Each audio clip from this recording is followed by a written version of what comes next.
नमस्कार मित्रों, कैसे हैं आप लोग। उम्मीद करते हैं कि आप सभी लोग अच्छे होंगे और अपना अध्ययन जारी रखे होंगे। मित्रों, मैं बहुत दिनों से सोच रहा था कि मैं भी YouTube पर कुछ वीडियो बनाऊं। वो दिन आ गया है, आज से मैं शुरू कर रहा हूं। मैं इसमें एक अच्छा 9, 10, 11, 12 वाले विद्यार्थियों को, जिसमें मैं अभी तो यूपी बोर्ड को ही और कुछ दिन के बाद मैं यूपी CBSE और ICSE बोर्ड के भी बच्चों को भी इन दोनों सब्जेक्ट का वीडियो प्रोवाइड कराऊंगा। तो आज मैं कक्षा 11 का मैथ का वीडियो बनाने जा रहा हूं, जिसमें मैं कक्षा 11 के मैथ का पहले चैप्टर का वीडियो बनाऊंगा। पहला चैप्टर है समुच्चय। तो पहला चैप्टर समुच्चय है। समुच्चय को सेट भी कहते हैं। तो इसमें हम लोग जानेंगे इस वीडियो में समुच्चय होता क्या है, समुच्चय को कैसे प्रदर्शित करते हैं, समुच्चय का प्रयोग कहाँ पे है, सारी चीजों को एक एक करके हम लोग जानेंगे। तो समुच्चय की हिस्ट्री के बारे में हम लोग जानते हैं। समुच्चय का खोज एक जर्मन के गणितज्ञ थे जिनका नाम था जॉर्ज कैंटोर। उन्होंने त्रिकोणमितीय सीरीज को सॉल्व करते समय समुच्चय की खोज किया था। और समुच्चय को इस प्रकार डिफाइन किया गया है, वस्तुओं के सुपरिभाषित संग्रह को समुच्चय कहते हैं। क्या कहते हैं, एक बार हम पुनः अपनी बात को दोहरा रहे हैं। वस्तुओं के सुपरिभाषित संग्रह को समुच्चय कहते हैं। इसको इंग्लिश में इस प्रकार डिफाइन किया गया है, समुच्चय set is a collection of well defined object.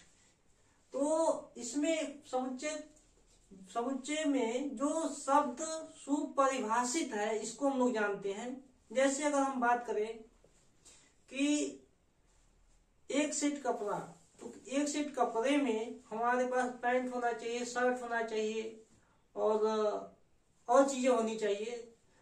और दूसरी बात, अगर दूसरा एग्जांपल ले हम, जैसे हम बात करें कक्षा 9 के बच्चों का समुच्चय, तो उसमें कक्षा 9 के सभी बच्चे आना चाहिए। उसमें कक्षा 10 का अगर एक भी बच्चा आया तो वह समुच्चय नहीं होगा। इसी प्रकार आप लोगों ने सुना होगा कक्षा 9 के या कक्षा 10 के एक बच्चों का एक सेट किताब, तो उसमें कक्षा 9 का या 10 का सभी किताब होना चाहिए। सुपरिभाषित शब्द का हम यहाँ पे डिफाइन कर रहे हैं। जैसे अगर हम बात करें कि किसी गांव के इंटेलिजेंट लोगों का समुच्चय, तो हम इसको परिभाषित नहीं कर सकते ना। इसको परिभाषित इसलिए नहीं कर सकते कि कोई व्यक्ति किसी का दूसरे काम में बुद्धिमान होगा, तो किसी का रुचि किसी और अन्य में होगा तो उसमें बहुत एक्सपर्ट होगा। तो इस प्रकार हम इसको परिभाषित नहीं कर सकते।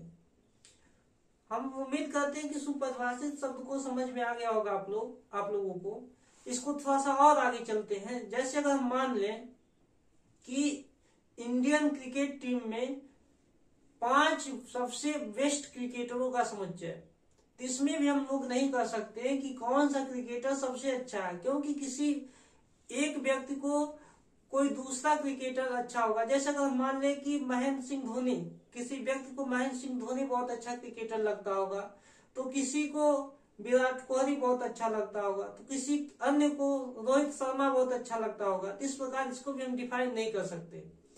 तो हम उम्मीद करते हैं कि आप सभी लोगों को समुच्चय का परिभाषा समझ में आ गया होगा। अब हम आगे चलते हैं, समुच्चय को कैसे प्रदर्शित करते हैं। इसमें हम नोट के रूप में लेते हैं समुच्चय को कैसे प्रदर्शित करते हैं। देखिए समुच्चय, इसको नोट नंबर 1 ले लीजिए।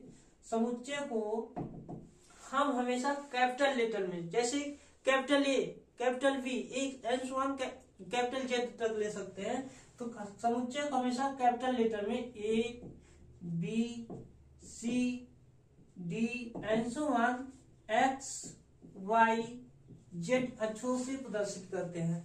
और समुच्चय के जो ऑब्जेक्ट होते हैं, जो वस्तुएं होती हैं समुच्चय के अंदर, उसको हम सदस्य या अवयव कहते हैं, या इंग्लिश में एलिमेंट कहते हैं।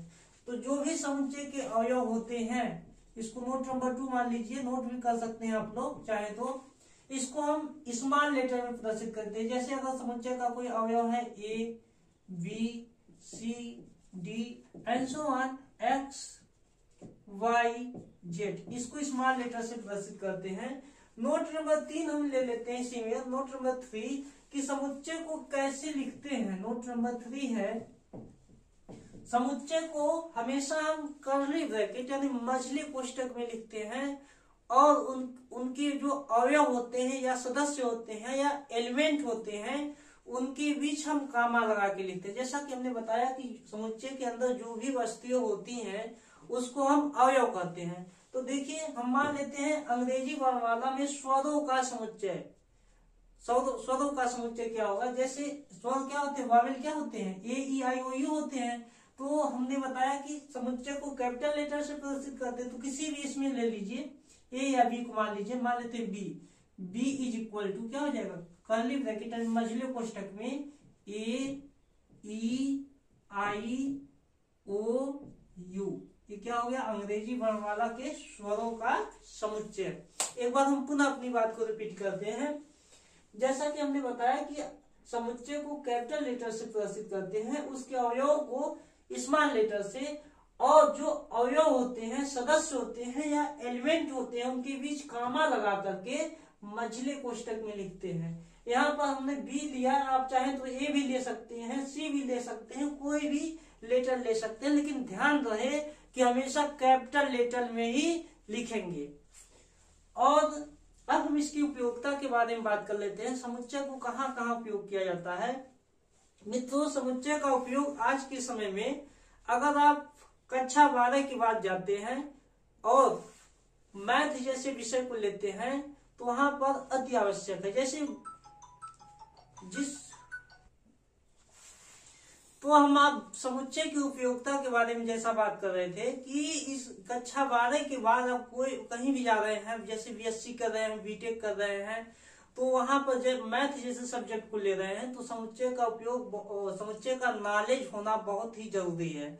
और आप लोग सीरियस होकर के समुच्चय का जो भी कंसेप्ट बता रहे हैं उसको अध्ययन कीजिएगा, और जो भी क्वेश्चन हो उससे हमसे पूछ सकते हैं। इस वीडियो के डिस्क्रिप्शन में जो व्हाट्सएप का नंबर है उस पर अपना क्वेश्चन सेंड करके हमसे पूछ सकते हैं क्वेश्चन। तो जान लेते हैं उपयोगिता कहाँ पर है। इसकी उपयोगिता, जैसे अगर आप मैथ जैसे सब्जेक्ट को ले रहे हैं तो समुच्चय एक आधारशिला हो जाती है मैथमेटिक्स की। आज के समय में इसका उपयोग इसके बाद वाले चैप्टर में देख सकते हैं, जैसे संबंध और फलन हो गया, आगे देखेंगे प्रायिकता हो गया, सीरीज हो गई, त्रिकोणमिति हो गई, सब लगभग मैथ की सभी शाखाओं में समुच्चय का उपयोग है। तो इसलिए इसको बहुत ही ध्यान से मतलब अध्ययन कीजिएगा। और हमको लगता है कि मैंने जो भी कुछ नॉलेज दिया उसके बारे में आप लोगों को अच्छे से समझ में आया होगा। और ये वीडियो आप लोगों को कैसा लगा इसके बारे में हमको कमेंट के जरिए जरूर बताएं। अगर ये वीडियो आप लोगों को अच्छा लगा है तो उसको लाइक, शेयर और सब्सक्राइब जरूर करें। धन्यवाद।